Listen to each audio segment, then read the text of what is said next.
So, the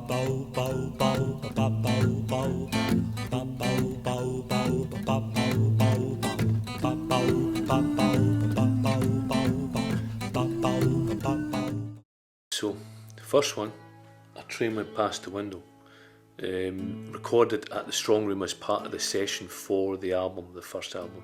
This is the story. Good studio. It's first cut kind of up-to-date modern studio we've been in, I suppose. Nothing but good memories about recording it. It was quite a brief process to hold up record, and then obviously we did some extra tracks. The Train Went Past the Window also mentions Abbey Hill. Yeah, that was written about when we used to stay in a flat in Abbey Hill, and it was right overlooking the East Coast main line. That's right. So you got every train between Edinburgh and London you get. So that was kind of inspired a bit by thinking about going to London and just living by that rail line and hearing every single train going past, morning, noon and night. Second, Long Gone Lonesome Blues, Hank Williams. Yeah, I think we used to do that live. Yeah. It's one of these ones that we never had. When you start off, you've never got enough songs. So even when we had an album full of songs, our own songs, we still used to do stuff like that. It's a great song, and I think we did a few Hank Williams ones, but that was in that session. I don't actually remember doing that session, but it's one of these things where I think that that early part of '87 we're doing so much, and it all comes in a rush. You know, when you first got a record, you don't know what it's like to have an album, and then there's a record company behind you, and people are interested, and you're doing all these things. So, but that was one of these ones that we used to do all the time anyway. Number 3, I Can't Be Myself, Merle Haggard, which again was one of those songs that we did as part of the set. I think we used to warm up with that one as well. We used to warm up with that song, and it's a really really good song. I think Merle Haggard is the best songwriter of any type in the 20th century, and that's a fantastic song. And from the Letter from America single, I'm Lucky. Yeah, that was written. One of these ones written very shortly before we recorded it. I remember it because that used to get quite a lot of play because it being the B-side of what became a hit record, it used to get into kind of jukeboxes and everything. I remember seeing it coming up in the PRS statements. It's quite a good song, you know, quite a direct song. Fairly basic piano playing, from what I remember. But really very direct and simple. And it's one of these ones that it's a good song. It's right as a B-side, but it's sometimes you get a B-side and you think, well, it's just an extra song. But I think that's a good one. Just Because, which it was Phil Bodger who worked on the original record. Yeah, and that was Just Because. That was from we took that from the Elvis Presley Sun sessions, and we used to do that one. That was another one we did live, and it's a good rocking one, you know. I think the fact it's a rockabilly thing, it lends itself to just the acoustic guitar and the two voices. You can do it, you know. You don't need a big heavy beat behind that. And similarly with number 6, 20 Flight Rock, which everybody who was into rock and roll, early rock and roll as we were, was a pretty big Eddie Cochran fan, I think. And it's funny when you hear his records back, how great his records were, and then you hear the live recordings and you realise how not only was he a great singer and very advanced technically for his time, but what a guitar player the boy was. Jesus, he was fantastic. And so that was one of the ones that we always used to do to pad out a set. If you were doing 40 minutes, you only had maybe 25-30 minutes of material. So that was a one that we did all the time, again produced by Phil Bodger at REL, which is now sadly no more. And from the Make My Heart Fly single, the band version Make My Heart Fly, recorded and produced by Hugh Murphy. Yeah, that was good doing that. We did it, and we originally wanted to do which one did we want to do? Misty Blue. Misty Blue is the second single, and I think Jerry Rafferty was up for producing that, but we were told because it contained the word rapist it would never get play. Funny and enough. Also it's a ballad. It's actually it's a better song than Make My Heart Fly. But we did Make My Heart Fly. I actually did a pretty good version of it. I'm not sure if it surpasses the original acoustic, but it's a good version, and it's one of these ones that got a load of play behind it. It got a lot of support, and we just had a hit single, and it was all right. You're going to get another one with this, and it just didn't do it. It just didn't.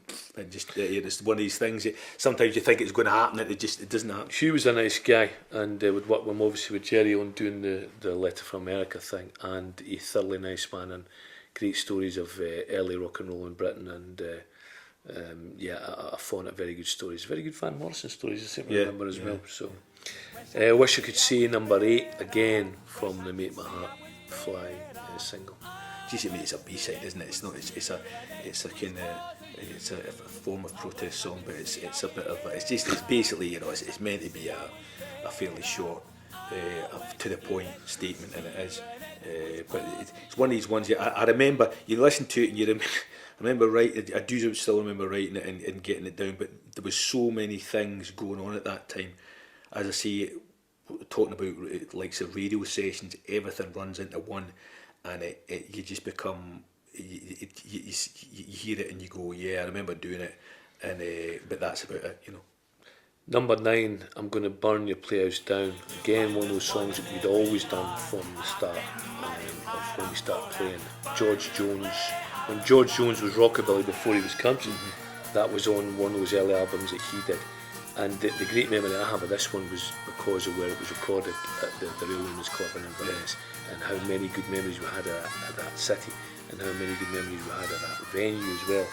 And it was fantastic, one of the great atmospheres that night, and a fantastic club. It's one of these things, because it was strange, because we'd booked that up well in advance, and then we had the misfortune of having a hit record, so you go in there and it's like, it's just a wee club, there was 200 or 300 folk, and it was rammed, and it was still just the two of us, but we'd had the hit, and so we had an audience in Inverness before we had it, I think, virtually anywhere else.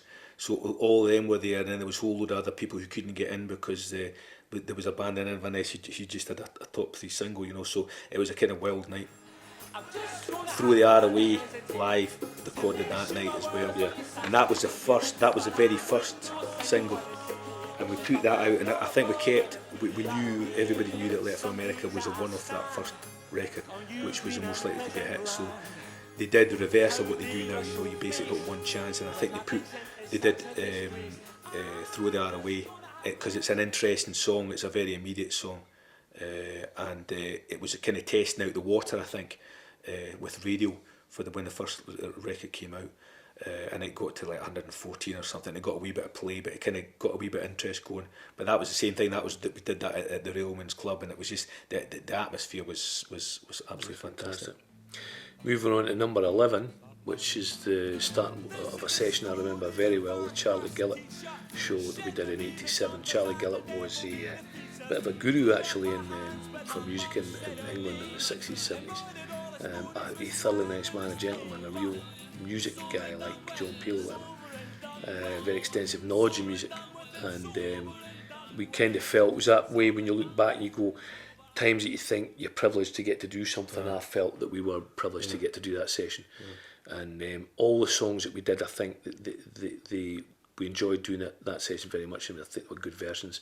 Over and Done With obviously is on the first album, and this is another take of that, taken especially for the show, and great atmosphere and great memories just doing that whole session. Leading on number 12 again, First Attack, which I think is a good version of that as well. And that's a song we still do live when we still do acoustic ones. It's one of these ones that really works acoustically. I think it doesn't really work that well if you stick a band on it, but it really works acoustically. It's all about the vocals on that. And that was doing it in the kind of situation of it's a song you really have to do live, everything at the same time. So for doing that for a radio session was a good thing to do. And the third one off that Charlie Gillett session was It Broke My Heart. Always a song I really enjoyed and really liked from the first record. And when I listen to the first record, the album version of it, it still gets me a bit. The song, I suppose, was more redolent at the time, but it's also part of the Scottish culture, people going to London for work, and the idea of the work wasn't there. One notable feature of that song was, as I said before, that song was written on one string of a guitar. That was one of the first ones I did, and I didn't even have a keyboard.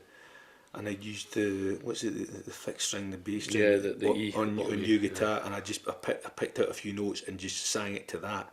And it's not, the tune isn't that great, which probably comes to the fact that it was written on one string of a guitar. But that was a very, very early song. That was one of the first ones we did.